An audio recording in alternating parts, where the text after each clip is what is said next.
नमस्कार। श्रीमती मोहरी देवी तापड़िया कन्या महाविद्यालय जसवंतगढ़ के इस YouTube चैनल पर मैं प्रवक्ता हनुमान मन शर्मा आप सभी विद्यार्थियों का हार्दिक स्वागत और अभिनंदन करता हूं। प्यारे विद्यार्थियों, BA, BCom और BSc प्रथम वर्ष की कक्षा के विद्यार्थियों के लिए ये कक्षा अनिवार्य हिंदी के अंतर्गत हो रही है। अनिवार्य हिंदी आपकी कंपलसरी हिंदी है, उसमें आज हम एक नए अध्ययन बिंदु को ले रहे हैं। तो BA, BCom, BSc तीनों संकायों के प्रथम वर्ष के विद्यार्थियों के लिए अनिवार्य हिंदी कंपलसरी हिंदी के अंतर्गत आज हम प्रारूप को लेते हैं। प्रारूप में प्यारे विद्यार्थियों पत्र इत्यादि उसमें समाहित होते हैं। तो पत्रों को जो है परीक्षा में आपका ये जो अध्ययन बिंदु है लगभग 5 अंकों का आएगा। तो इसमें हमें ये वैसे 12वीं कक्षा में 9वीं 10वीं 11वीं 12वीं वैसे छोटी कक्षाओं में ही ये शुरुआत हो जाती है इनकी, लेकिन बड़े रूप में अगर बात करें तो अभी आप विगत कक्षा से आए हैं 12वीं कक्षा से, तो वहाँ पर आपके व्याकरण के अंतर्गत अनिवार्य जो हिंदी है उसमें आपने ये पत्रों का जो है परिचय आपने ले लिया है। तो पत्र तरह तरह के जो पत्र है वो औपचारिक अनौपचारिक जो पत्र है तो उनके अंतर्गत अपने पत्रों में हम प्रारूप में हम जो साधारण पत्र है वो भी हम देखेंगे और थोड़े थोड़े हम विस्तार से हम नहीं लेंगे, थोड़े थोड़े ही उदाहरणों को मैं लूँगा। इसके अंतर्गत विज्ञापन क्या होते हैं, निविदा क्या होते हैं, ये आपके परीक्षा में आने वाला है। निविदा पूछते हैं या फिर अधिसूचना, ठीक है, अधिसूचना है, निविदा है, परिपत्र है, ये आपके इस प्रारूप के अंतर्गत और भी है, विज्ञप्ति है। तो ये जो नए नए इसके पत्र लेखन के जो स्वरूप हैं उनके बारे में हम चर्चा करेंगे। तो आज हम एक छोटा सा आपको प्रारंभ में हम एक पत्र लिखते हैं और जिसमें आपको बताना है कि अपने पिताजी को एक पत्र लिखना है जिसमें छात्रावास के जीवन का क्या हो, वर्णन हो। तो हम कैसे, जैसे मान लीजिए किसी छात्र है वो अपने महाविद्यालय के छात्रावास में रहता है, हॉस्टल में रहता है, तो उनके पिताजी मान लीजिए ये शंका करते हैं किस प्रकार से वो पढ़ता होगा मेरा बेटा। तो उसके पत्र में, जवाब के पत्र में वो जो विद्यार्थी है या जो उसका पुत्र है वो अपने पिताजी को जवाब में क्या लिखता है उसी के बारे में यहाँ पर इस पत्र में देखिए वर्णन होगा। तो वह जो है विद्यार्थी या हम जिसको हम कह सकते हैं कि आप ये प्रश्न पेपर में इस प्रकार से आएगा कि आप अपने पिताजी को एक पत्र लिखिए जिसमें छात्रावास के जीवन का वर्णन हो कि आप छात्रावास में किस प्रकार से रहते हैं, अध्ययन आपका कैसा चल रहा है, किस प्रकार की व्यवस्था है, क्योंकि ये आपको अपने पिताजी को जो है पिताजी को इस छात्रावास जीवन से अवगत कराना है आपको। तो इसमें आपको किस प्रकार से पत्र लिखना है। तो देखिए प्यारे विद्यार्थियों, जैसे मान लीजिए ये आपकी कॉपी है, ठीक है, तो उसमें हम किस प्रकार से लिखेंगे। तो इस साइड में, ठीक है ना, जो दाहिना भाग है आपका, उसमें हम पता लिखते हैं अपने कॉलेज का, जिसमें हम रह रहे हैं अभी। मान लीजिए जो छात्रावास में रह रहे हैं तो वहाँ का जैसे पता लिख लिया, जैसे श्रीमती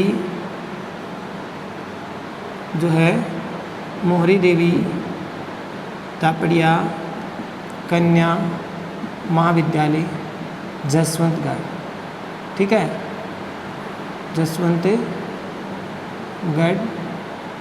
नागौर, ठीक है। और इस प्रकार से आपको पहले इसे साइड में आपको लिखना है, ठीक है। वैसे स्थान का नाम आप नीचे भी लिख सकते हैं, ठीक है, नीचे आप स्थान पर आप यहाँ पर लिख सकते हैं।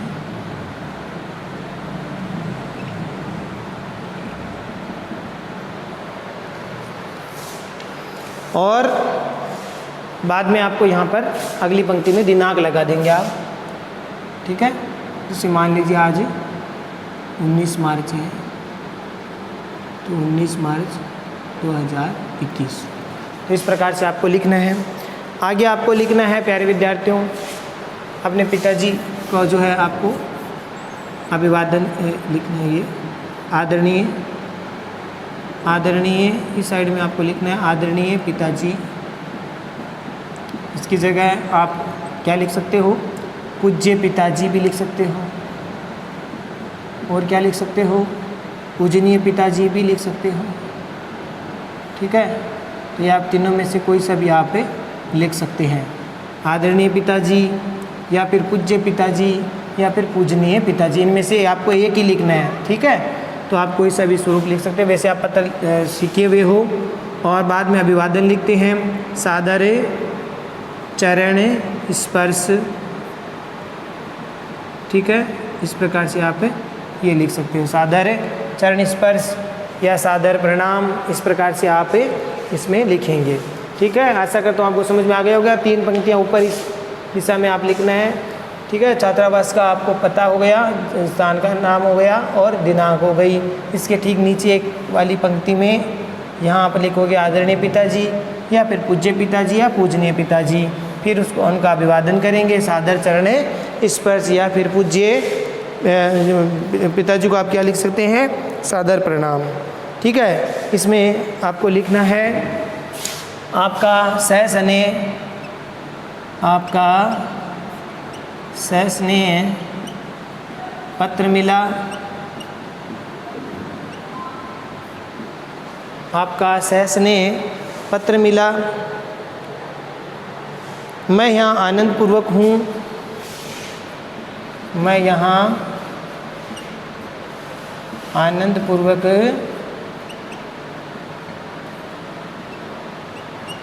हूँ। पिताजी को वो जो पुत्र है वो कह रहे हैं कि मैं यहाँ पर आनंदपूर्वक हूँ और मेरा अध्ययन भी सुचारू रूप से चल रहा है, और मेरा अध्ययन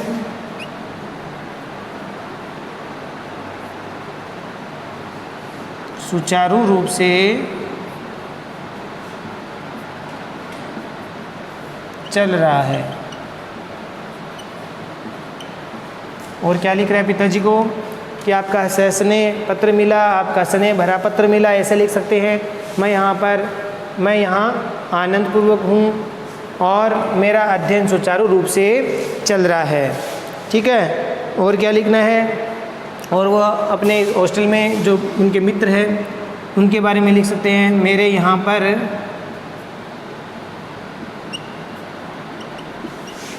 अनेक मित्र बन गए हैं। ठीक है, अब मैं यहाँ पर जो है अनेक मित्र मेरे हो गए हैं, और वो मित्र क्या करते हैं, एक दूसरे का सहयोग करते हैं हम पढ़ाने के लिए। तो हम पढ़ाई लिखाई में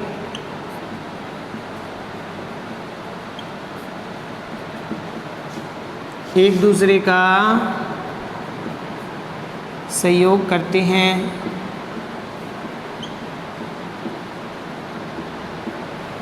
ठीक है, तो हम पढ़ाई लिखाई में एक दूसरे का क्या करते हैं, सहयोग करते हैं। और क्या लिखेंगे, उन मित्रों के साथ मेरा संबंध कैसा हो गया है, पक्के मित्र बन गए, तो मेरा उनके साथ आत्मीय यानी अपनेपन का सा आत्मीय संबंध बन गया है। ठीक है, मेरा उनके साथ आत्मीय संबंध बन गया है।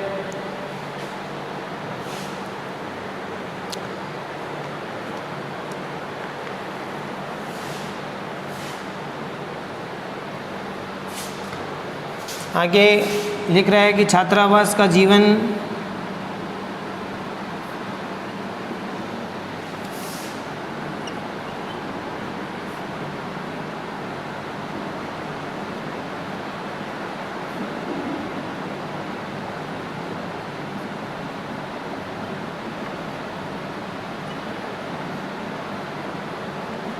शांतिपूर्ण है, छात्रावास का जीवन आनंद युक्त व शांतिपूर्ण है तथा अध्ययन के लिए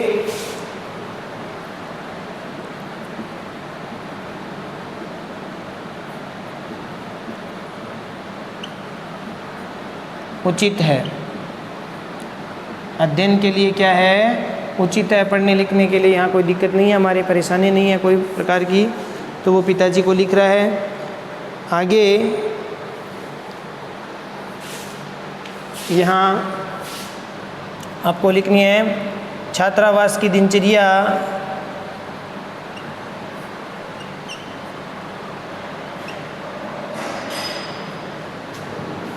बड़ी नियमित है।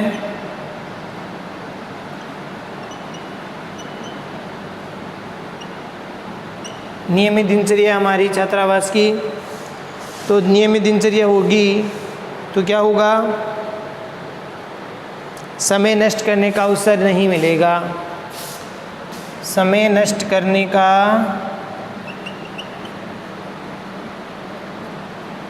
व्यर्थ जो समय है, समय को व्यर्थ में नष्ट करने का अवसर नहीं मिलेगा। दिनचर्या सही रहेगी तो बढ़िया अच्छे से पढ़ाई करेंगे हम, समय नष्ट नहीं होगा हमारा। और क्या लिखता है वो छात्र, क्या लिख सकते हैं आप इसमें? दिनचर्या के बारे में बताना है। हम सब प्रातः 5 बजे उठ जाते हैं। हम सब प्रातः 5 बजे उठ जाते हैं। ठीक है, 5 बजे उठ जाते हैं। आगे जो है मैं आगे अब और लिख रहा हूँ प्यारे विद्यार्थियों, इतनी दूर तक आप इसको समझें।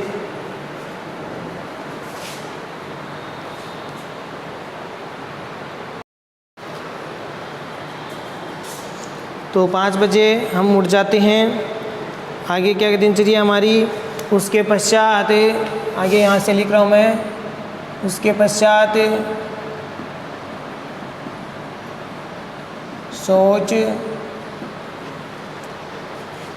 सोच और ये जो दैनिक कर्म होता है, सोच है, व्यायाम, स्नानादि, वह स्नानादि माने स्नान इत्यादि से निर्वत होकर के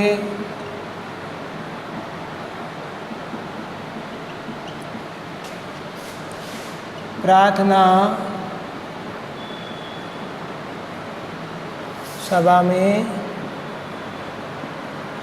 प्रार्थना करते हैं।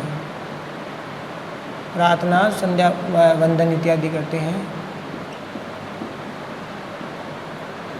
ठीक है, 5 बजे उठ जाते हैं। उसके पश्चात सोच, व्यायाम व नित्य आदि जो स्नानादि है उनसे हम, स्नानादि क्रम है उनसे, उन कर्मों से हम निर्वत होकर के प्रार्थना सभा में प्रार्थना करते हैं। और उसके बाद क्या करते हैं, फिर हम नाश्ता करके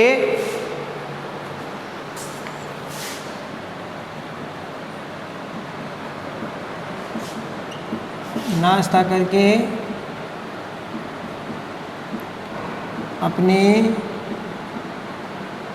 कमरों में बैठकर अध्ययन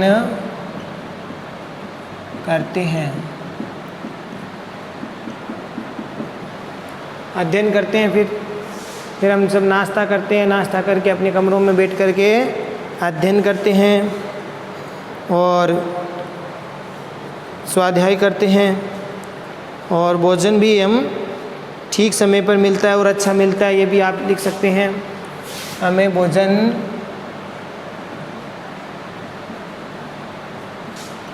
ठीक समय पर वह अच्छा मिलता है।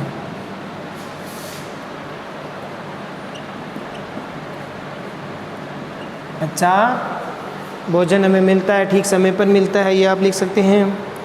फिर उसके बाद में हम कॉलेज जाते हैं। तो 11 बजे से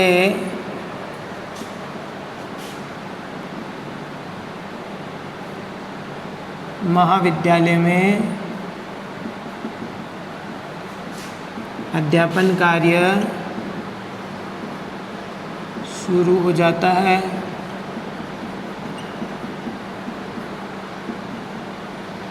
ठीक है, 11 बजे से महाविद्यालय में अध्यापन कार्य शुरू हो जाता है, महाविद्यालय खुल जाता है। और क्या लिख सकते हैं, और क्या लिखना है आपको। इसके बाद में हम क्या करते हैं, संध्या के समय हम लोग तरह तरह के खेल खेलते हैं।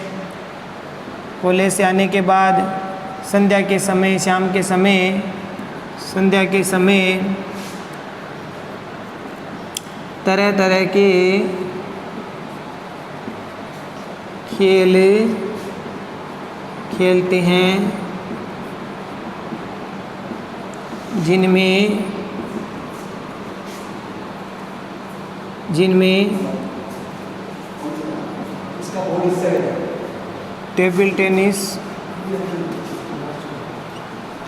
टेबल टेनिस, वॉलीबॉल, फुटबॉल,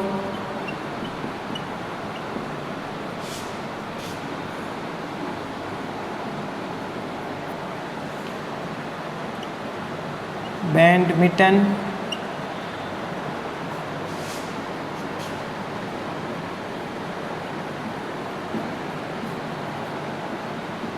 इत्यादि होते हैं। ठीक है, 11 बजे से महाविद्यालय में अध्यापन कार्य शुरू हो जाता है।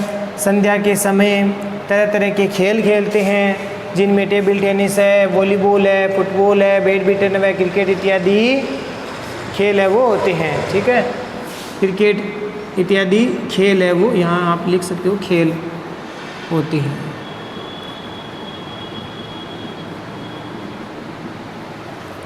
उसके उपरांत आप क्या लिख सकते हैं प्यारे विद्यार्थियों, उसके बाद में सायंकाल को पुनः संध्या वंदन इत्यादि करते हैं। सायंकाल को पुनः संध्या वंदन यानी प्रार्थना इत्यादि करते हैं।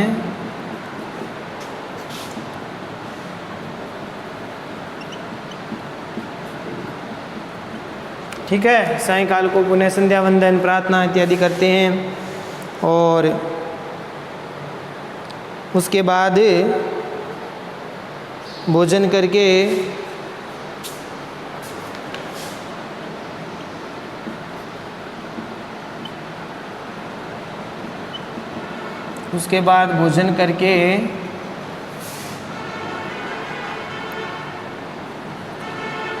कुछ स्वाध्याय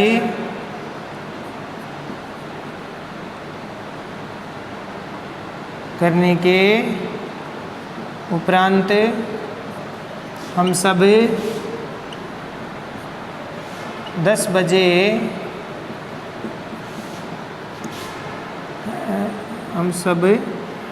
रात्रि 10 बजे तक सो जाते हैं। ठीक है, हमें रात्रि को फिर सायंकाल को पुनः संध्या वंदन इत्यादि करते हैं, और उसके बाद में हम भोजन करके कुछ स्वाध्याय करने के उपरांत हम सब रात्रि 10 बजे तक सो जाते हैं। तो इस प्रकार से हमारी दिनचर्या रहती है।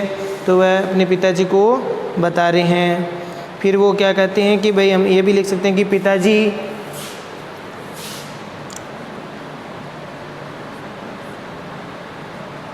यहाँ की दिनचर्या मुझे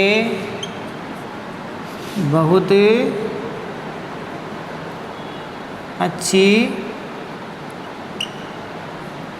अच्छी लगती है।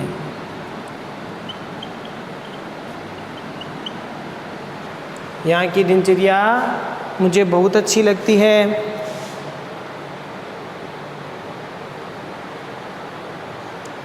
इस प्रकार का नियमित जीवन मुझे बहुत पसंद है। इस प्रकार का नियमित जीवन मुझे बहुत पसंद है।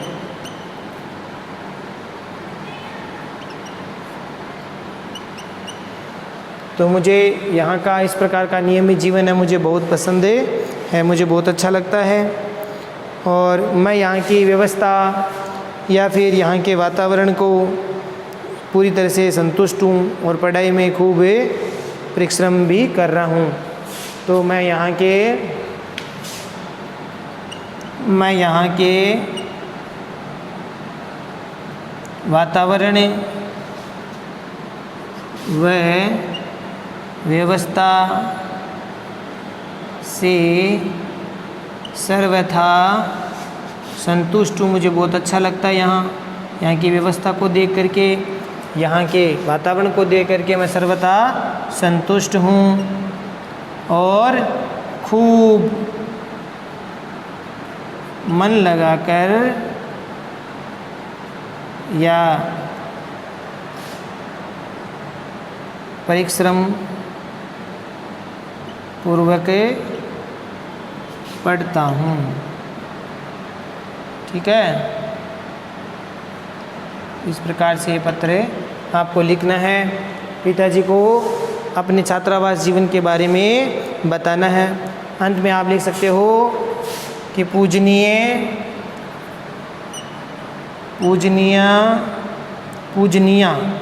ठीक है, या फिर आदरणीय लिख सकते हो या फिर पूज्य लिख सकते हो। तो पूजनीय माता जी को सादर प्रणाम, वह छोटे भाई बहनों हैं तो आप लिख लो भाई बहनों को स्नेह। ठीक है, इस प्रकार से अंत में ये लाइन लिखेंगे, पंक्ति लिखेंगे और इधर जो आपने पहले पता लिखा था इसी दिशा में ही आपको लिखना है। आपका प्रिय पुत्र जो आपका नाम है, पुत्री है, आप पुत्री मान लीजिए, आपकी प्रिय पुत्री ऐसे भी लिख सकते हैं। अगर कोई विद्यार्थी जो लड़की है वो लिख रही है तो इस प्रकार से भी लिख सकती है, आपका प्रिय पुत्र, और यहाँ पर आपको लगाना है अल्पविराम और उसके बाद में कोई भी नाम लिख दिया, जैसे मान लीजिए अनिल। ठीक है, आपका प्रिय पुत्र या आपका ही, इस प्रकार से आपको पत्र लिखना है। तो आशा करता हूँ आपको समझ में आ गया होगा। आज मैंने थोड़े सरल जो है पत्र को वो लिया है, और ऐसा भी आ सकता है छात्रावास के जीवन के बारे में पिताजी को बताना है। तो इस पत्र को आप तैयार करेंगे। आगे हम और भी पत्र के जो प्रारूपों में और हम देखेंगे, विज्ञापन है चाहे निविदा है, थोड़ा थोड़ा एक एक जो है उदाहरणों को हम लेंगे और समझेंगे। बाकी ये जो विषय या ये जो पत्र इत्यादि है वो आप 12वीं कक्षा में ठीक से पढ़ के आए हो। तो आशा करता हूँ आपको ठीक प्रकार से समझ में आ गया होगा और आप इसका पूर्ण रूप से अध्ययन करेंगे। चैनल को लाइक शेयर और सब्सक्राइब करना ना भूलें। जय भारत, जय हिंदी। धन्यवाद विद्यार्थियों।